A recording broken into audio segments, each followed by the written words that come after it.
Hello everyone, hope everybody is well. I thought I'd try and do something a little bit different, and after watching loads of people on YouTube do rankings of their favourite albums by their favourite bands, I thought I'd have a go myself. And don't worry, I haven't stopped doing covers. I've still got plenty of songs in the pipeline. But I thought I'd do two videos and rank my least favourite to favourite albums by both Oasis and the Beatles. So I've been on YouTube for nearly 14 years now, and I can't believe it's been that long. And out of all the bands and artists that I've covered over the years, the two bands, as you all know, that I've covered more regularly than others is both Oasis and the Beatles. So I thought I'd share with you what my least favourite to favourite albums are by both Oasis and the Beatles. And so in this video I'm going to do Oasis, and then in another video I'll do the Beatles. So as you all know, I'm an absolutely massive Oasis fan, and my favourite band of all time is the Beatles, but Oasis definitely come in as my second favourite band of all time. And if I had to pick three bands as my favourite bands ever, it would be the Beatles, Oasis and the Rolling Stones. And when I was about 11 years old, I bought this Beatles called Songbook, which I imagine some of you might have seen. I absolutely recommend any guitar player to buy this because it's an absolutely brilliant book. It's got every Beatles song in it, even some unreleased stuff. And chords wise, a lot of it is accurate. Some are not as accurate, and I have to sometimes listen to these songs or have a look online or watch videos on YouTube, but overall it's well worth it buying this. And so around about the same time, if not a year later, I also bought an Oasis called Songbook, which I imagine some of you might have seen this as well. And this was released before Dig Out Your Soul, and so it's all the albums up to Don't Believe the Truth. So I imagine it was released around the time I bought it, and it's the same layout as the Beatles book, and it's, as with the Beatles book, it's a really good called Songbook. And as I said, it's well worth buying both of these books because they're just absolutely brilliant.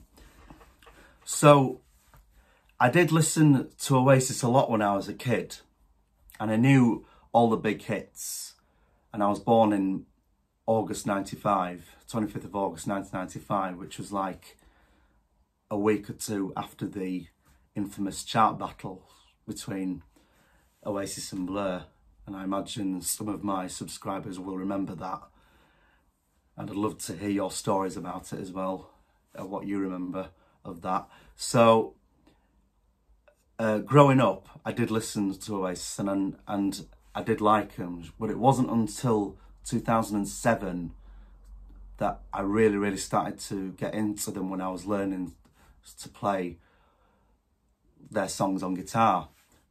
So overall, I was pretty late in getting into Oasis, but I do remember being excited about Dig Out Your Soul coming out, and I remember the Shock of the Lightning coming out. And then on the day Dig Out Your Soul was released, I remember going to my local supermarket to buy it, and I did, and I became a full-on Oasis fan, and I was very lucky to see them live on their last tour. I remember when tickets were released, they sold out within like 2 seconds. I remember me dad trying to get tickets, and he broke the bad news. I think I was eating my lunch or something on my breakfast. I don't know how I can remember all those little details, but there we go. But he said, oh, tickets are sold out, and I was like, oh, that's a shame. And I said, well, we'll try see them again on their next tour. Obviously, they split up a year later. Someone in Tadcaster, where I live, who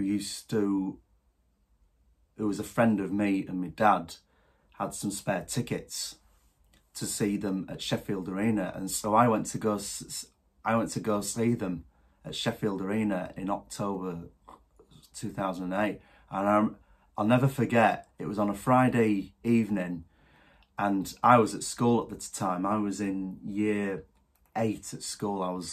So 2008. I was 13 years old. And I remember walking downstairs, just about to go to school, and my dad showed me these tickets, and I was like, wow, you got tickets? How did you get that? And he said, someone we know in Tad had some spare tickets, and I was just so excited. I was like, I'm going to see Oasis. And so all day at school, I remember I could not wait until the evening. It was just in my head all day. I was just so excited at school about it. So on that evening, we drove down, me and my dad, and saw them on that night at Sheffield Arena. We were in a seating area, and I can remember bits of it. I mean, it was a long time ago now. I do remember when, excuse my language, I do remember when Fucking in the Bushes came on the PA at the start, and the whole arena exploded. It was unbelievable. The atmosphere was electric, and yeah, and it was a great gig. So, and obviously now I count myself so lucky that I saw them live on that tour, and I'm proud to say that I saw Oasis live. And so back to the main point of the video, I'm going to do a ranking of my least favourite Oasis album up to my favourite Oasis album. Right, so here we go. And just to say from the off, I love every Oasis album. And I don't think, for me personally, there is a bad Oasis album, but I imagine many would agree that some albums are better than others. So at number 7, though I still really like it, my least favourite Oasis album is Standing on the Shoulder of Giants. And reasons being is that when this was released in 2000, 22 years old, wow. Obviously prior to this coming out, Bonehead and Griggs had left the band. So apart from the drums and obviously Liam's vocals, all the instruments on this album is all done by Noel. And obviously in the 90s, he was in his golden period. You know, he'd written all the songs for the first 3 albums before he joined Oasis. So basically when he did this album after Britpop ended in the late 90s, he effectively had to start all over again. So you can kind of see in the songs on this album that he's trying to find his feet and he's struggling a bit. So my favourite songs on this album is Go Let It Out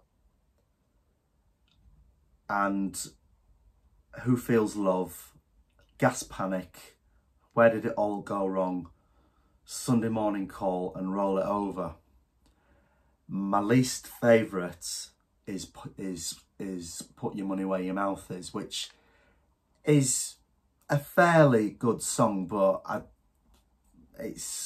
for me it's a bit boring really, and all right. I mean, it's great that on that song both of them share vocals, but for me it's quite a weak song is that one. And I will put my hand up and say I think Little James is not a bad song really. And I mean, I know some people absolutely hate that song, but it was the first song he ever wrote actually, was Liam, and And for a first song, to write that as a first song is not a bad effort. It's better than the first song I ever wrote.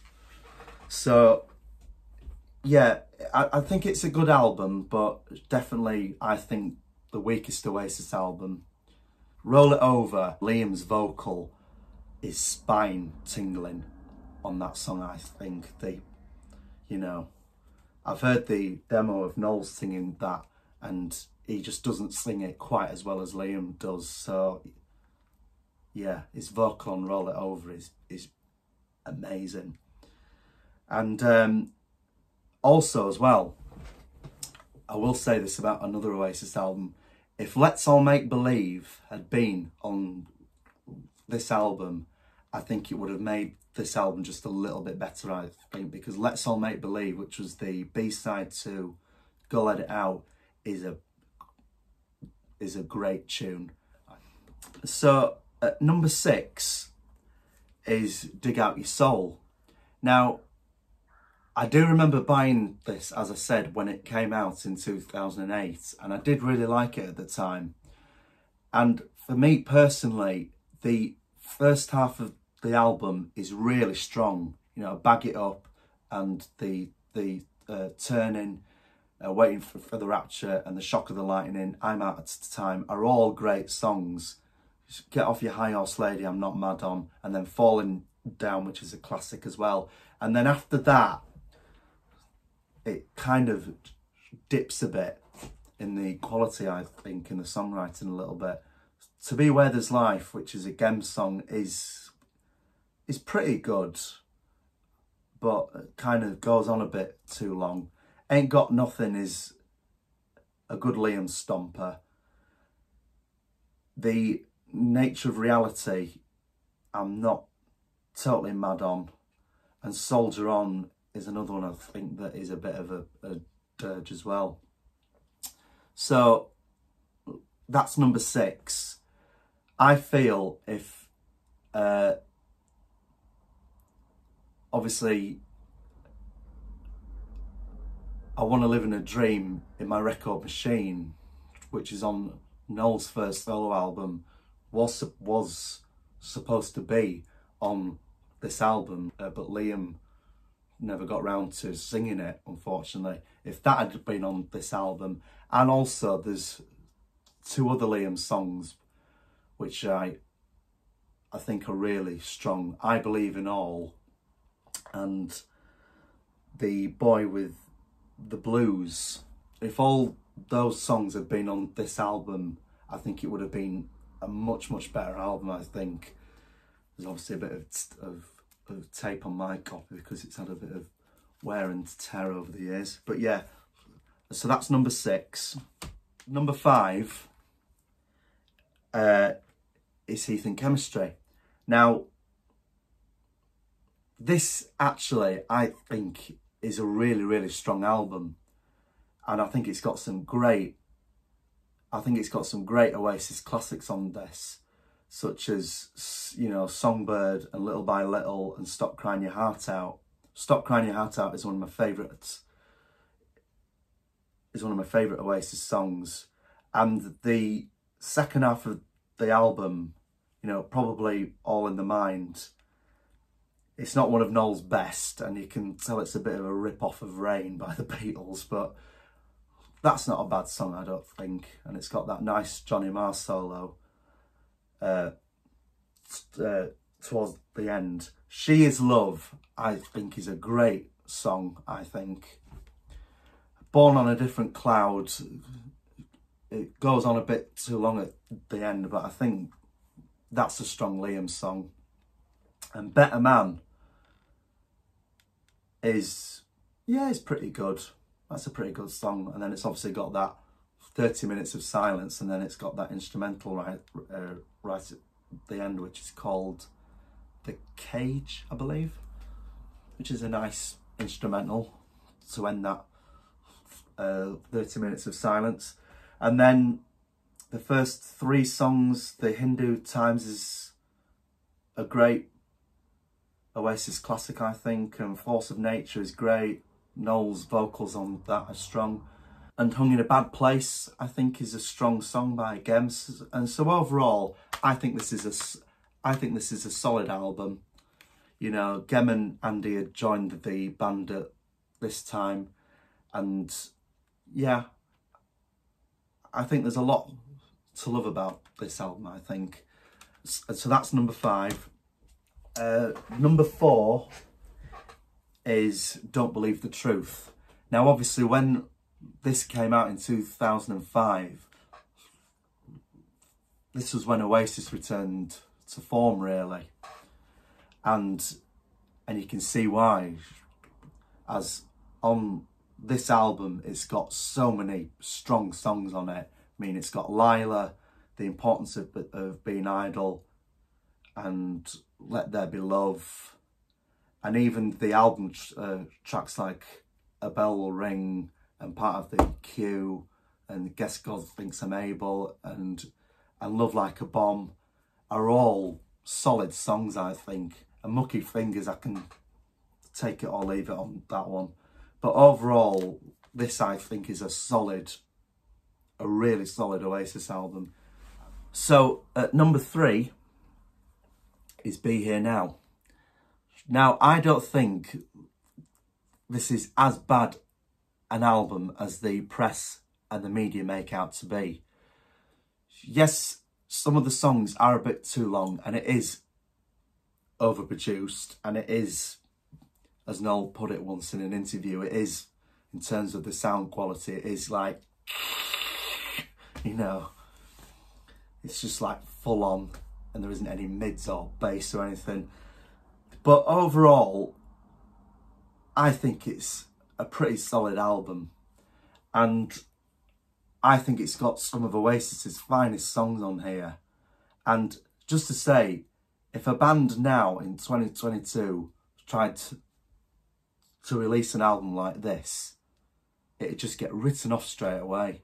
Only Oasis could ever make an album like this and sell 8 million copies, or don't know, yeah, 8 million copies or more. So my favourite song is Stand By Me. I'm so glad Liam is playing this live again, this song, in his solo career now, because I think it's a monster tune, is that one. I absolutely love Stand By Me. It could have been trimmed by about a minute or so, 2 minutes, but Stand By Me is a classic Britpop song. Do you know what I mean? You know, it doesn't even feel like 7.5 minutes every time I listen to that song, but I love that song. I love the opening with the helicopter sound. Don't Go Away, I think, as I said in my Don't Go Away video that I've just put out, a cover of that song, I think that's got, I think that song is one of Liam's finest ever vocals. All Around the World is a great song. Obviously, it could go on and on towards the end, but I think that's a great song. It's Getting Better Man, I really like.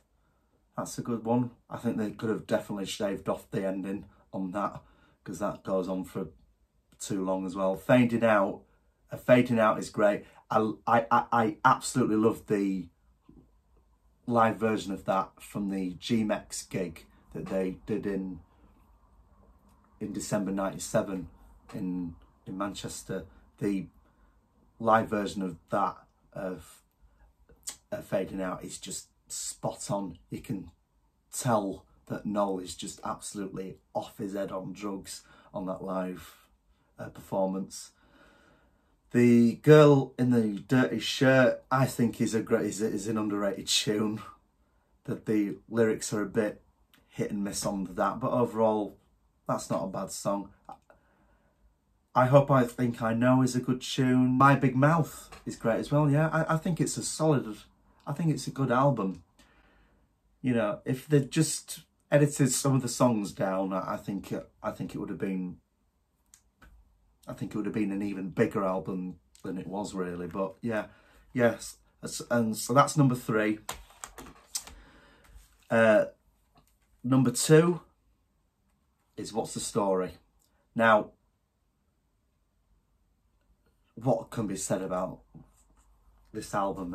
I mean, it's just an absolutely classic album, not just of the 90s for me, but of all time. I mean, Champagne Supernova, you know, Morning Glory, She's Electric, some might say, Don't Look Back in Anger. It's just classic Oasis is this, you know. And I've always thought that if they'd put Acquiesce on this album and trimmed it down to 11 tracks and taken out these Swamp Song instrumentals, I think it would have been an absolutely, you know, perfect album. You know, have Don't Look Back in Anger track 4, and then Hey Now number 5, and then Acquiesce after Hey Now, and then some might say Cast No Shadow, blah blah blah, you know, and then up to Champagne Supernova. I think, yeah, if Acquiesce had been on that, I think it would have been an even better album, I think. But